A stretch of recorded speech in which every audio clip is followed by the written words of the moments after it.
Le schéma tactique est en place, la stratégie a été analysée et est prête à se déployer. Jeff est sur le terrain comme titulaire, nous sommes prêts. Bienvenue dans le podcast Bleu, Blanc, Noir.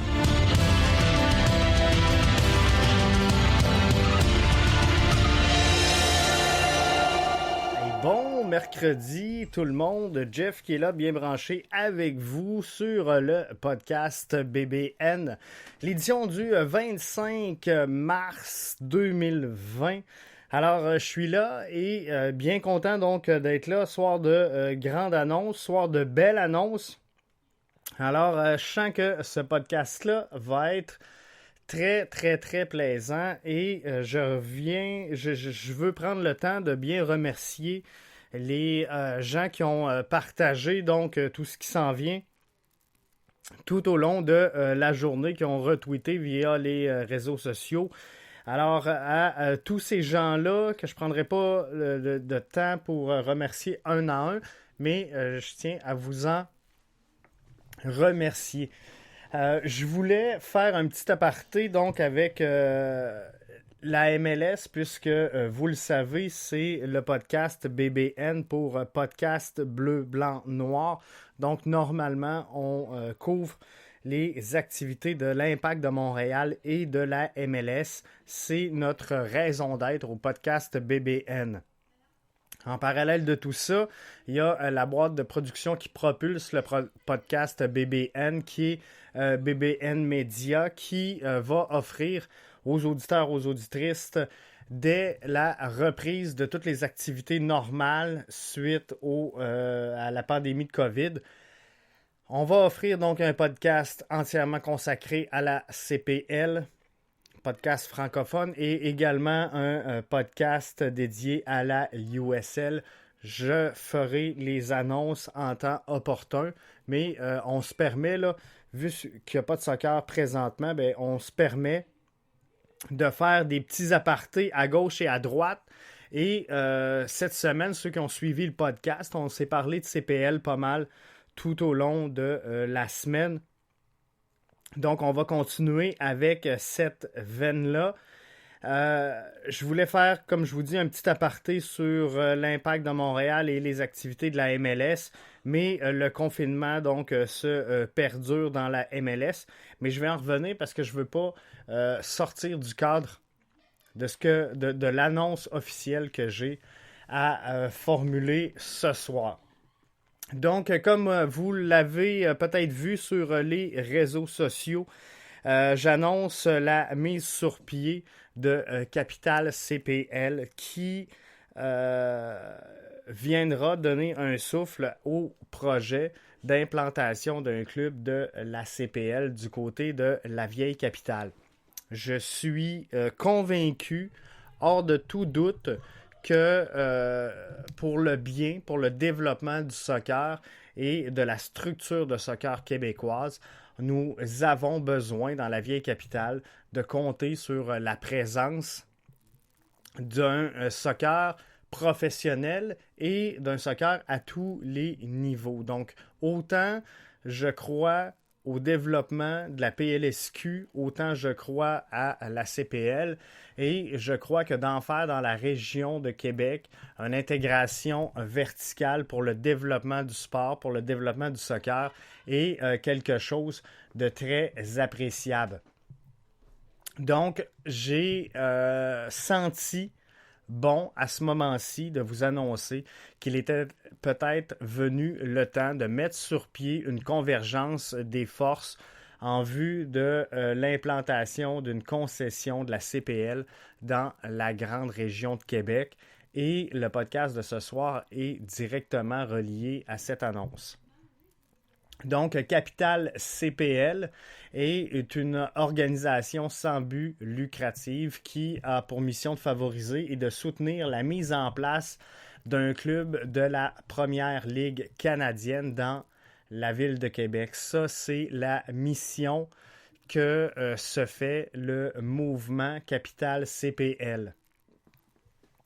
Comment qu'on va le faire? C'est par trois actions très, très simples qui sont de promouvoir le projet auprès des différents acteurs importants dans le milieu, d'animer l'engouement autour du projet de la création d'un club de la CPL à Québec et d'effectuer des études crédibles pour l'implantation de cette concession. Donc ça, c'est les 3 actions qui seront mises en place par Capital CPL pour soutenir finalement l'ambition de l'organisation.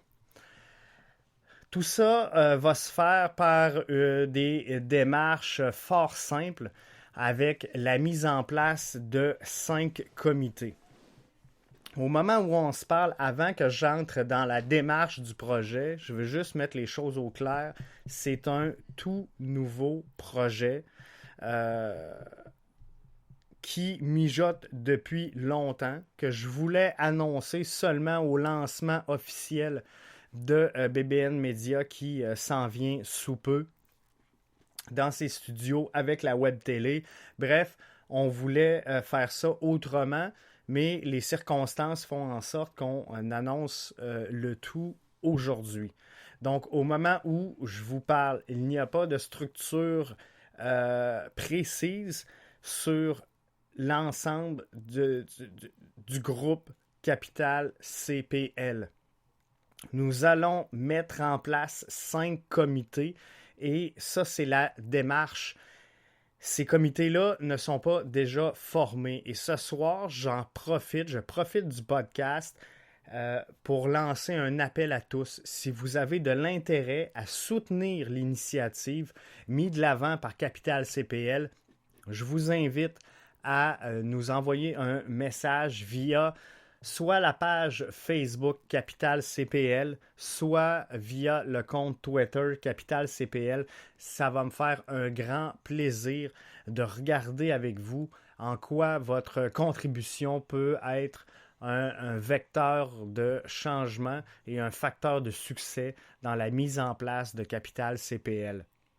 C'est sûr qu'au cours des prochaines semaines, il y a des approches précises et ciblées qui seront faites à l'intention de certains acteurs du milieu. J'ai une bonne idée présentement de ce vers quoi le projet doit se diriger. J'ai une bonne idée de l'enlignement. Donc, je sais exactement où s'en va Capital CPL, mais j'ai besoin de gens. Et depuis le temps que je suis dans le monde des affaires, j'ai compris que le succès de n'importe quel projet passe par l'accompagnement qu'on en a, de choisir les meilleures personnes pour leader les projets. Et c'est ce que je veux faire avec Capital CPL, c'est de mettre en place une organisation, une structure avec des gens très crédibles qui vont apporter énormément à ce projet-là. Donc, c'est ce qu'on va faire. La démarche, donc, il y aura une mise en place de 5 comités qui s'effectuera d'ici le lancement officiel devant les médias qui arrivera un petit peu plus tôt. Tantôt, je vais vous donner un peu les étapes jalons qu'on va franchir avec le projet de Capital CPL. Mais d'ores et déjà, je peux vous dire qu'il y aura 5 comités qui seront mis en place, soit le comité Opération Soccer, qui aura pour mission d'arrimer les auteurs crédibles autour du projet, donc de développement, de création, de mise en place d'un club de la CPL dans la grande région de Québec. Il y aura également un comité logistique qui vise tout ce qui entoure le volet du stade pour accueillir une telle équipe. On le sait présentement, Québec n'a pas l'infrastructure souhaitable, on va le dire comme ça, pour l'implantation d'un club CPL. Par contre, on a des options alternatives qui pourraient être temporaires, soit par exemple le stade de l'Université Laval où évolue présentement le Rouge et Or. C'est quelque chose qui pourrait faire à court terme. Il y aura bien sûr le comité de financement qui aura la charge d'effectuer toutes les études de faisabilité ainsi qu'un plan d'affaires fiable pour soutenir le projet, démontrer la rigueur du projet mené par Capital CPL et démontrer également la viabilité d'un tel projet dans la vieille capitale. Il y aura 2 comités un petit peu moins omniprésents, mais tout aussi importants. Donc, les 3 comités qui seront les plus propulsés, que vous verrez davantage, sera Opération Soccer, Logistique et Financement. C'est les 3 comités qui doivent absolument travailler en première ligne pour donner de la crédibilité à ce projet-là. En sous-carte de tout ça, mais à quel point ces comités-là seront cruciaux et impératifs, c'est le volet animation, tout le côté du comité animation qui visera à soutenir l'animation autour du projet, entre autres par une présence sur les réseaux sociaux, par des voyages, aller explorer ce qui se fait présentement en CPL, par la promotion, par des événements. On veut, avec le comité animation, finalement, soutenir et créer, dans un premier temps, ensuite soutenir une vibe autour du projet de la CPL. Donc, c'est primordial. Mais ces gens-là ne seront pas de plein front. Pourtant, chaque jour, vous pourrez voir sur les réseaux sociaux, par des voyages organisés, par peu importe que ce soit une vente de produits dérivés, vous allez les voir en action. Il y aura finalement le 5e comité et je pense qu'on ne peut pas avoir d'organisation sans un comité administratif qui veillera à soutenir les efforts déployés par Capital CPL et voir au bon fonctionnement de la société. Dans le fond, c'est eux qui vont s'assurer que Capital CPL a l'ambition de ses moyens et est capable donc de présenter une viabilité, premièrement, de son organisation avant de soumettre un projet finalement viable de la CPL. Donc, il doit y avoir une organisation forte, une organisation sérieuse, une organisation crédible et elle doit être en excellente santé financière pour pouvoir justement opérer dans un cadre qui sera très propice au développement d'un tel projet. Les étapes jalons maintenant, donc qu'est-ce qu'on va faire pour se rendre à terme? C'est dans un premier lieu de former les comités. Donc au cours des prochaines semaines, je ferai des attaques dirigées, on va appeler ça comme ça, envers certains acteurs du milieu pour aller faire du repêchage et inclure des gens influents sur nos 5 comités.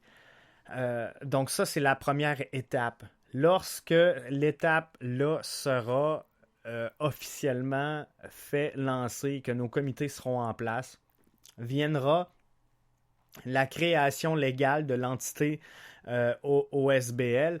Donc, c'est là qu'on va être en mesure de propulser officiellement et légalement cette société, cette organisation sans but lucratif que sera Capital CPL.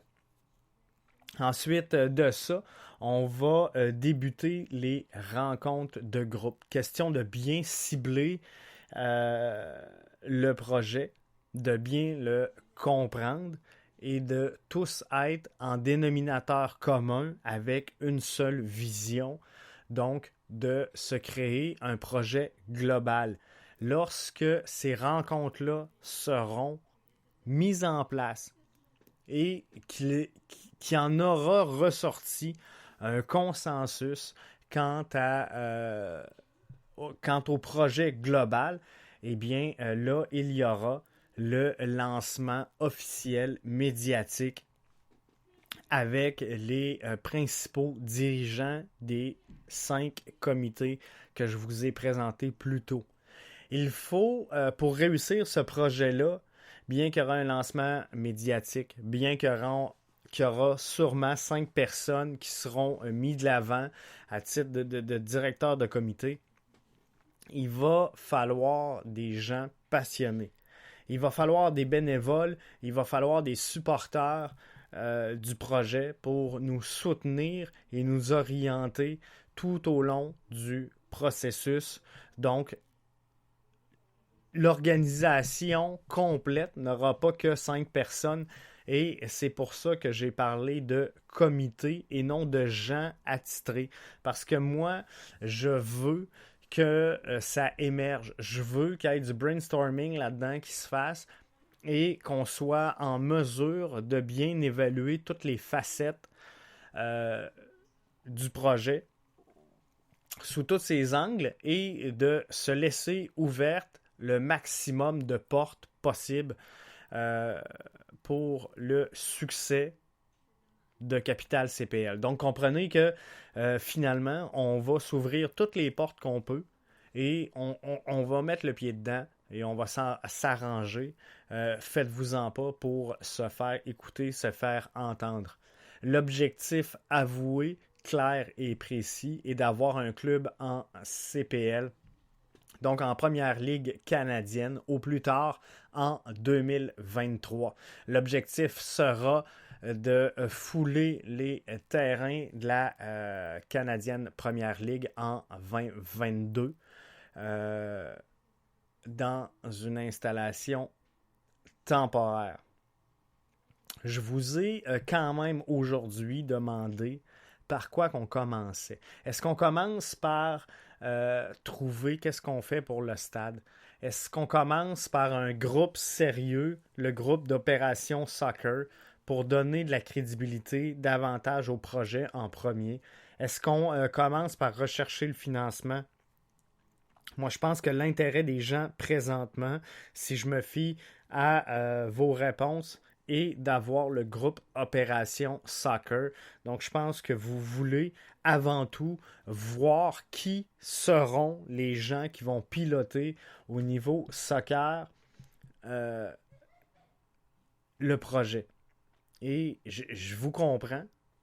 J'ai entendu votre appel et on va travailler fort là-dessus parce que je pense qu'effectivement, si on veut arrimer tous les acteurs possibles et imaginables autour d'un projet et de réussir le projet de la CPL du côté de Québec, il faudra des gens de soccer, il faudra des gens qui ont une certaine crédibilité et qui sont capables de comprendre finalement comment est-ce qu'on va faire pour convaincre des gens, convaincre des financiers, convaincre peut-être des clubs européens de venir s'installer dans la belle région de Québec pour ce projet-là. Donc, il faut des gens qui ont des contacts, il faut des gens qui ont un réseautage solide, qui ont une crédibilité solide. Et je ne me ferai pas prendre à vous lancer des noms ce soir. Et je pense que les gens, de toute façon, qui suivent le moindrement le projet de la CPL à Québec, ont déjà quelques noms en tête et vous avez très certainement mis des noms tout de suite à côté des comités de voir qui pourrait très bien prendre une place sur les différents comités. Alors, on va travailler là-dessus et je vais vous revenir. Mais dans tout ça, dans toute cette aventure-là, ben, je veux que ça soit créatif, je veux que ça soit plaisant et je veux que ça soit effervescent. C'est surtout ça l'enjeu, c'est de créer un momentum autour de ce projet-là pour convaincre le maximum de gens qu'il faut absolument une équipe CPL. Et là, je lâche mon discours plate et un peu drabe. Très sérieux pour vous me lancer un peu plus dans le niveau de l'émotion. Tu sais, moi, ce que je veux réaliser avec Capital CPL, c'est simple. C'est tout simplement une organisation de la même ampleur si on se compare de la CPL versus la LNH avec ce qu'on a vu à Québec pour le J'ai ma place. C'est exactement l'enlignement qu'on veut faire. On a eu une marche bleue, hein? Vous souvenez-vous, on a eu des voyages organisés dans des arénas un peu partout à travers le circuit Batman. Donc moi, c'est ce que je veux voir. Je veux voir un groupe de supporters qui sont convaincus, qui sont affamés et qui vont m'aider à développer finalement toute cette tendance-là autour du projet et de soutenir cet élan-là qu'on va mettre en place et qu'on va créer. Donc, il faut de la vibe, il faut de la hype énormément autour de ce projet-là et je le sais qu'ensemble, on peut y arriver. Si vous avez des questions, si vous avez des commentaires, il y a le lien, ceux qui sont là, qui écoutent présentement en direct, venez nous rejoindre. On est dans le lounge. Donc, vous avez vu là apparaître chaque fois que j'entre live pour le show de 8 heures, et il vous apparaît sur Twitter si vous nous suivez le lien direct. Et quand vous cliquez là-dessus, vous avez accès à notre salle de clavardage que j'appelle communément notre lounge. Donc, c'est tout simplement une salle de clavardage et vous pouvez venir là-dessus, intervenir avec nous ou sinon, c'est sûr que via le compte podcast BBN sur Twitter, je réponds également à vos interrogations et vos commentaires. Didier Odard qui disait, avez-vous un nom pour et c'est at large, là, ça ne m'était pas dirigé directement, mais avez-vous un nom pour la CAN PL à Québec? Il nous donne le choix donc entre Dynamo Olympique et CS Québec. Moi, je pense que j'ai un faible pour le Dynamo parce qu'il y a une histoire avec le Dynamo à Québec. CS Québec, je n'haïs pas non plus. L'Olympique de Québec, on comprend qu'il y a des approches qui sont faites présentement auprès de clubs européens. On sait que l'Olympique pourrait être intéressé éventuellement. On sait qu'ils ont dit non à un certain moment donné. Mais comme on dit dans le jargon, il y a juste les fous qui ne changent pas d'idée. Et parfois, pour ne pas brûler des démarches, pour ne pas éclabousser ce qu'on fait, on ne dira pas tout de suite ce qui en résulte vraiment. Mais on sait qu'il y a 5-6 clubs européens présentement qui seraient intéressés par une présence dans la première ligue canadienne. Et l'Olympique figure parmi ces rumeurs, d'où l'Olympique de Québec. CS Québec, très bien également. Mais moi, j'ai un faible pour Dynamo et j'ai joué... Je suis un gars de Québec et j'ai joué Québec Express étant jeune là, et adolescent et il y avait le Dynamo de Québec qui existait déjà à l'époque. Alors... ça date pas d'hier. On sait que Dynamo, à venir jusqu'à la saison dernière, était en PLSQ.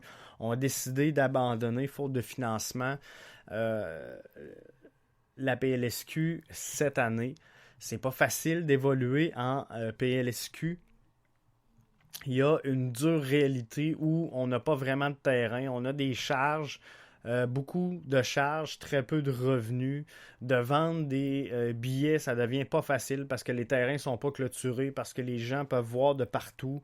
Il n'y a pas vraiment d'engouement autour de la PLSQ présentement. Est-ce que c'est une erreur de branding de la Ligue? Ou tout simplement parce que c'est semi-pro et c'est pas vraiment là qu'on va aller chercher des sous. C'est quelque chose de possible également. Mais moi, je pense sincèrement que dans la grande région de Québec, On a des équipes qui fonctionnent très bien, qui sont en grande santé et qui évoluent présentement en 3A finalement. Et ça serait plausible. Ça serait très, très, très plausible d'avoir une concession PLSQ viable et vivante dans la région de Québec.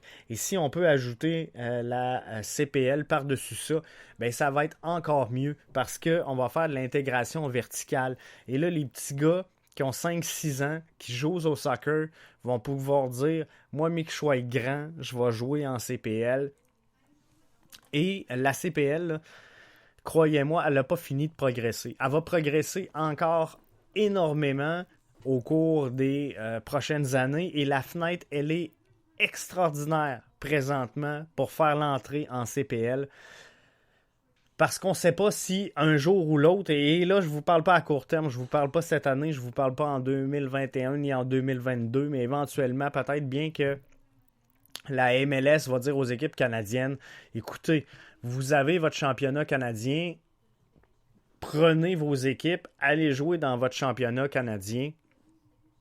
La USL le fait, là. Donc, est-ce que ça se peut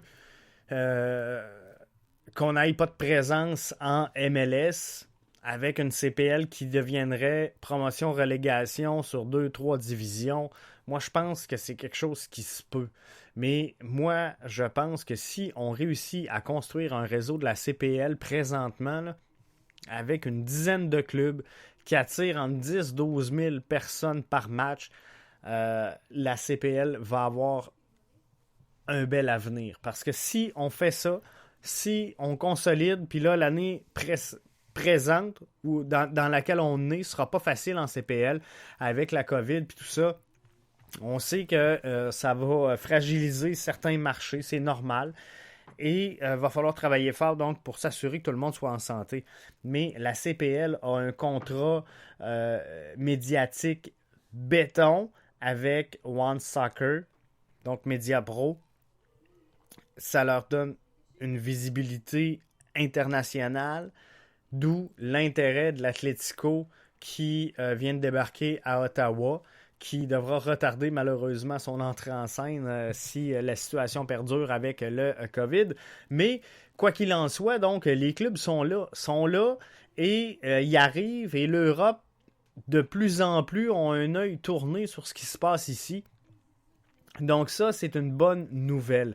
Donc il faut absolument soutenir une présence de la CPL et pendant que les concessions n'ont pas encore pris de valeur exponentielle, bien que ça s'accroît très rapidement, c'est le temps d'entrer là et demander à Joey Saputo s'il est content d'être entré en MLS au moment où il l'a fait. Parce que je ne suis pas sûr que cette année, on serait capable de dire, OK, on entre une concession au niveau de la MLS. Donc, on le fait dans les bonnes années. On a été récompensé. Aujourd'hui, Joey Saputo, la journée où il va décider de tirer à la plug, ben, il va être récompensé d'avoir fait partie de ces clubs qui sont, somme toute, rentrés quand même tôt dans le processus. Et dans cette ligue-là. Donc, ça va s'en venir en CPL, ça aussi. Les concessions, je vous le dis, vont valoir des fortunes tantôt. Alors, c'est là qu'il faut faire l'entrée parce que après ça, ça va devenir inaccessible. Ou en tout cas, ça va être overrated versus ce que ça vaut. Et on le sait, là, un club de la CPL, on ne se fera pas de cachette. Principalement dans la région de Québec, ça va prendre quelques années avant de connaître du succès et une viabilité financière. Donc, c'est pour ça qu'il doit y avoir une excellente structure en place autour du projet pour le mener à bien. Parce que ça se peut qu'on soit obligé de piger dans nos poches pendant une couple de saisons avant de réussir à connaître le succès. Parce que c'est pas monsieur et madame tout le monde qui ont de l'intérêt à se rendre tout l'été dans un stade de soccer pour voir finalement un match de la CPL. Donc, il y aura beaucoup de défrichage à faire, malgré qu'une culture soccer qui est très émergente au Québec présentement, c'est pas encore gagné. On s'en va dans le bon sens, tout va bien. C'est sûr qu'à Montréal, ça va super bien. Et le fait que ce soit multiculturel, ça l'aide davantage parce que le soccer est le sport, selon moi, le plus populaire partout autour du globe. S'il y a un dénominateur commun dans le monde sportif, c'est le soccer. Alors, ça regarde bien pour le futur. Donc, allez nous suivre. Capital CPL, le compte Facebook existe, le compte Twitter existe. Il y aura des belles annonces prochainement et je vais le détacher, c'est sûr, du podcast BBN. Donc, je ne vais pas vous revenir vous en parler à tous les jours dans le podcast BBN parce que c'est pas le but du podcast et je vous le dis depuis le début, je veux pas être redondant et je veux pas remplir du temps avec du faux contenu. Donc, tu sais, on est présentement là dans le top 50 des podcasts les plus écoutés à travers le Canada au niveau du soccer et je veux rester là. Donc, si je veux rester là, si je veux rester et pas redescendre en bas du top 100, c'est important. C'est important pour moi de vous offrir un produit intéressant, un produit de qualité et de vous offrir surtout de l'excellent contenu parce que c'est ce qui va nous démarquer. Alors, on poursuit le travail ici au podcast BBN. Donc, en amont de tout ça, pas en amont, mais en parallèle à tout ça, il y aura Capital CPL, mais on ne vous en parlera pas à tous les jours dans le podcast. Peut-être le podcast qui sera dédié à la CPL, on devrait en parler un petit peu plus, mais je vais, comme je vous disais tantôt d'entrée de jeu, je vais vous faire des annonces là-dessus prochainement, mais il y aura un podcast CPL, il y aura un podcast USL présenté par BBN Media, mais pour l'instant, le podcast BBN va demeurer authentique et couvrir le soccer de l'Impact de Montréal et de la IMFC, pas de la IMFC, mais de la MLS, je devrais plutôt dire, et j'ai un plaisir fou à le faire. On est en train de s'installer d'incroyables studios. Vous avez vu là au cours des 3 derniers jours le son changer un peu. On travaille à mettre en place tout ce qu'il faut. Mais c'est sûr qu'on s'en vient avec de quoi de bien. On est en train de monter toutes les frames pour ce qui est des présentations vidéo. Donc, ça va être de toute beauté, je vous le jure. Donc, suivez-nous, continuez de nous suivre, continuez de partager podcast BBN via Twitter. Je vous remercie d'avoir été là et je vous donne rendez-vous pour un nouveau podcast. Donc, si vous l'écoutez en rediffusion, je vous remercie d'avoir été là et je vous invite. Normalement, vous le savez, la fenêtre, c'est du lundi au vendredi, 20h. C'est sûr que là, tout tourne au ralenti et je vous l'ai dit, je ne ferai pas de remplissage. Donc, demain, il n'y aura pas de podcast. Jeudi, donc le 26, il n'y aura pas de podcast, à moins qu'il y aura une annonce faramineuse en cours de journée ou que quelqu'un m'amenait via le podcast BBN des idées de sujets ou des sujets à travailler, à explorer. Là, on pourra le faire. Ou si vous me dites, Jeff, j'ai un invité là, qui veut absolument te parler de la CPL ou de la PLSQ, fine. Mais au cours des derniers jours, là, j'ai essayé d'approcher justement la CPL, d'approcher la PLSQ, à savoir c'est quoi les dommages collatéraux de la crise du COVID. On ne veut pas trop s'avancer parce que l'été n'est pas encore tout à fait entamé. On va-tu perdre la saison? On va-tu pas la perdre? Donc, il n'y a personne qui veut se compromettre et je respecte ça. Donc, je ne vais pas mettre de pression là-dessus. Mais on va essayer de vous revenir donc avec des podcasts IMFC dès la semaine prochaine. Là-dessus, je tire la plug. Jeff qui était là avec vous pour le podcast BBN.